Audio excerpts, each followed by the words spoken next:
அவங்க குழந்தை அது. அவங்க ஒரு சட்டமன்ற உறுப்பினராக ஆயிட்டாங்க. அது மக்கள் பணி. வீட்டில் அவங்க உட்காந்துருக்க முடியாது. போகிற இடத்துல அந்த குழந்தைய வந்து வீட்டில் விட்டுட்டும் போக முடியாது. இவங்கெல்லாம் அக்கா தங்கச்சிகளோட பிறந்தாங்களாங்கிற கேள்வியே நமக்கு எழுப்புது. நம்ம அக்காவோ நம்ம தங்கச்சியோ இப்படி ஒரு சுச்சுவேஷனில் இருந்தால் நம்ம என்ன பண்ணுவோம்? இப்போ கனிமொழி போன்றவர்கள் அங்கே இருக்காங்க. அவங்கெல்லாம் வந்து ஒரு அரசியல்வாதி அப்படின்லாம் நம்ம ஒரு கணக்கில் எடுத்துக்க முடியாது. அதை விட அவங்க ஒரு பெரிய இலக்கியவாதி. அவங்க எல்லாவற்றையும் ஒரு பரந்துபட்ட பார்வையோடு பார்க்குறவங்க. அவங்க எப்படி இதெல்லாம் அனுமதிக்கிறாங்கன்னு நமக்கு புரியல. பட் இவங்க பேசுகிறது வந்து ஒரு லிமிட் இல்லாமல் பேசுகிறதுங்கிறது அந்த வயதுக்குரிய விஷயம். அது குறைந்தபட்சம் அவங்களாவது இப்போ அவங்க பெண், அவங்கள வந்து இந்த அளவுக்கு தவறாக பேசாதீங்க அப்படின்னு சொல்லலாம். பட் ஒருவேளை அவங்க பார்வைக்க கூட அது போகாமல் இருக்கணும். பட் இன்றைக்கி இருக்கிற தலைமை வந்து அப்படி பார்க்குற தலைமையாக நம்ம தெரியல. பாருங்கள், இபிஎஸ் வந்து தவழ்ந்து போய் பதவி பெற்றாருங்கிற வரைக்கும் ஓகே. அதுக்கப்புறம் ஒன்று சொன்னார் பாருங்கள் உதயநிதி. அப்போ அப்படிப்பட்ட தலைமையின் கீழ் இயங்குறவங்க இப்படி தானே பேசுவாங்க. அதை நீங்கள் எப்படி பேச மாட்டாங்கன்னு நினைக்கிறீங்க?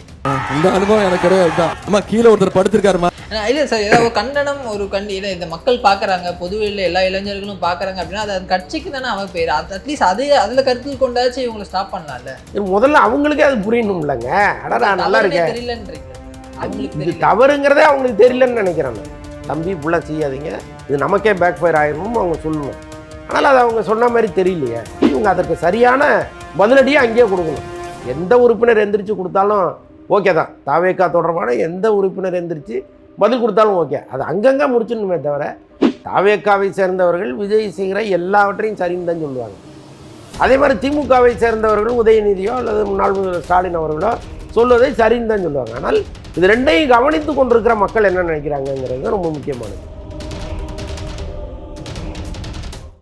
வணக்கம் சார். வணக்கம். இந்த ஜென்சி டிஎம்கே அப்படின்ற ஒரு விஷயத்த வந்து இவங்க பரவலாக வந்து பண்ணிட்டு இருக்காங்க. அது நாளுக்கு நாள் வந்து எல்லை மீறி போகிறதா வந்து ஒரு குற்றச்சாட்டு இருக்குது. இப்போது நேற்று நடந்தது கூட அமைச்சர் பல்லவி, எம்எல்ஏ பல்லவி இவங்கெல்லாம் வந்து பாடி ஷேமிங் பண்ணுற மாதிரி, அவங்க அந்த குழந்தையை தூக்கிட்டு வரதை வந்து இது பண்ணுற மாதிரி ரொம்ப எல்லை மீறி போகிறாங்களோ அப்படின்ற ஒரு பார்வை இருக்குது. இது திமுக சம்பத்தோடு தான் நடக்குதா, இல்லை வந்து இளைஞர்கள் உணர்ச்சி வசப்பட்டு இதை பண்ணுறாங்க?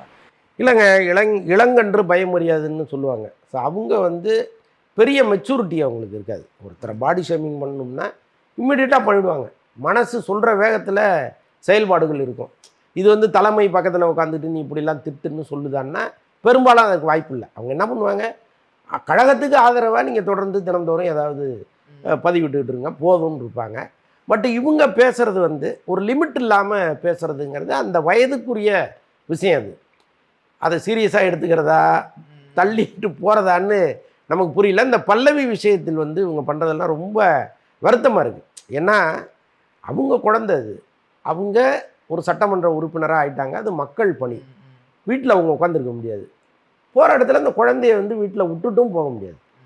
அதாவது மதர் ஃபீடிங் தேவைப்படுகிற ஒரு குழந்தை அது. அதை நீங்கள் வந்து வீட்டில் விட்டுட்டு எப்படி வர முடியும்?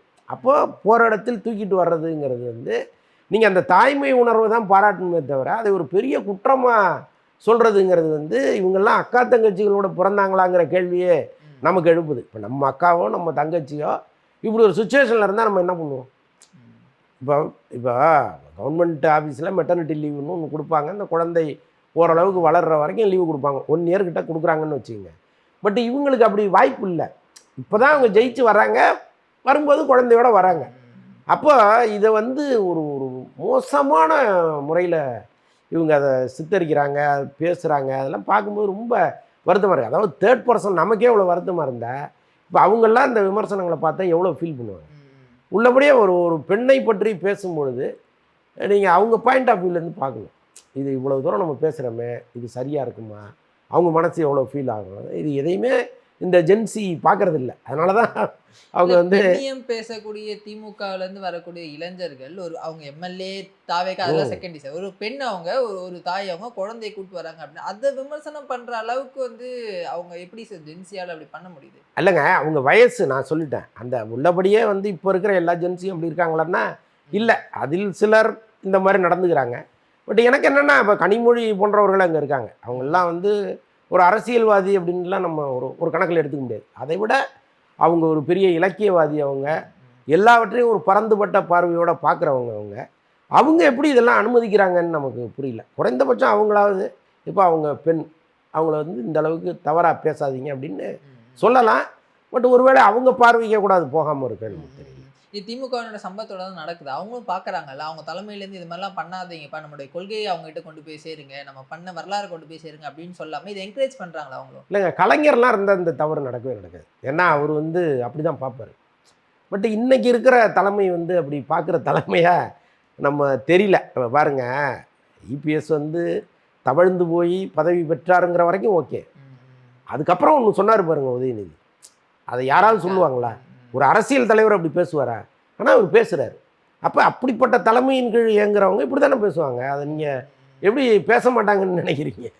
இல்லை சார், ஏதாவது கண்டனம் ஒரு இல்லை இந்த மக்கள் பார்க்குறாங்க, பொதுவெளியில் எல்லா இளைஞர்களும் பார்க்குறாங்க அப்படின்னா அது அந்த கட்சிக்கு தானே அவன் பேர். அட்லீஸ்ட் அது அதில் கருத்தில் கொண்டாச்சும் இவங்களை ஸ்டாப் பண்ணலாம்ல.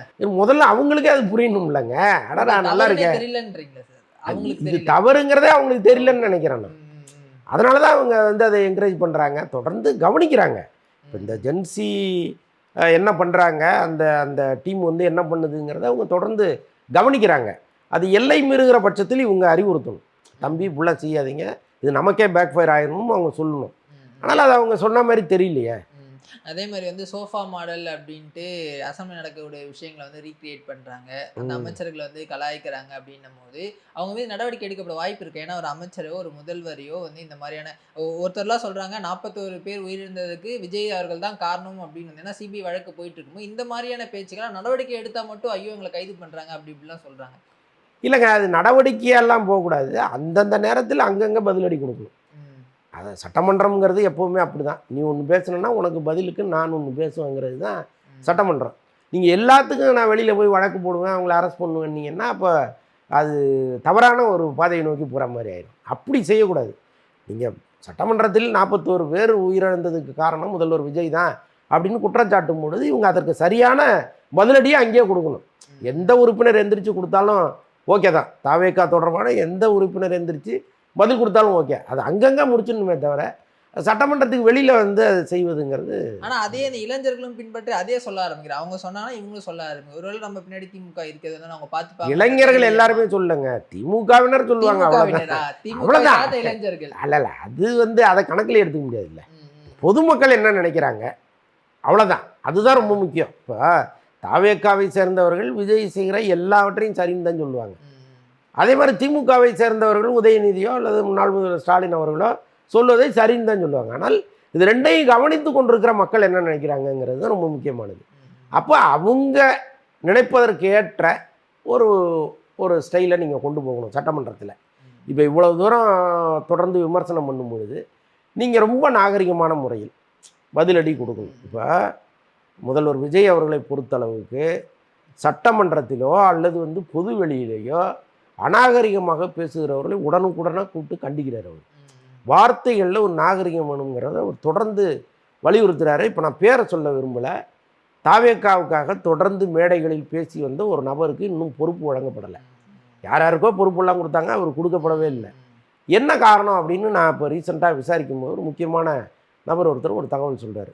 அவர் எங்கேயோ ஒரு மீட்டிங்கில் பேசும் பொழுது இதே முன்னாள் முதல்வர் குறித்து பேசினதை விஜய் அவர்கள் ரசிக்கலை, ரொம்ப தரந்தாழ்ந்து பேசிட்டாரு. உடனடியாக மறுநாள் அவரை வர சொல்லி ரொம்ப வான் பண்ணி இப்படிலாம் பேசியிருந்தீங்கன்னா நீங்கள் கட்சியிலே இருக்க வேணா கிளம்புங்க அப்படிங்கிற அளவுக்கு வான் பண்ணியிருக்காரு. அப்போ அவர் வந்து தன்னுடைய கட்சிக்காரர்கள் இப்படி தான் இருக்கணும்னு நினைக்கிறாரு. அப்போ இதே நாகரிகத்தை சட்டமன்றத்தில் அவர்கள் தொடர்ந்து செஞ்சுட்டு இருந்தாலே போதும். ஏன்னா இன்றைக்கி சட்டமன்றம் வந்து நேரடியாக ஒளிபரப்பு பண்ணிகிட்டு இருக்காங்க. இப்போ இதை எல்லாமே மக்கள் பார்க்கும்போது பாடுறா இவ்வளோ கேவலமாக அவங்க பேசுகிறாங்க, ஆனாலும் இந்த தம்பிங்க ரொம்ப அழகாக அதை டீல் பண்ணுறாங்களே, பதிலுக்கு பதில் அசிங்கமாக திட்டாமல் ரொம்ப கவனமாக அதை டீல் பண்ணுறாங்களேன்னு நினச்சிட்டாலே போதும். அதுதான் உங்களுடைய பலம். தலைமை அப்படி நினைக்கும் பொழுது கீழே இருக்கிற தொண்டர்களும் அல்லது எம்எல்ஏக்களும் அப்படி நினச்சி செயல்படுவது தான் சரியானது.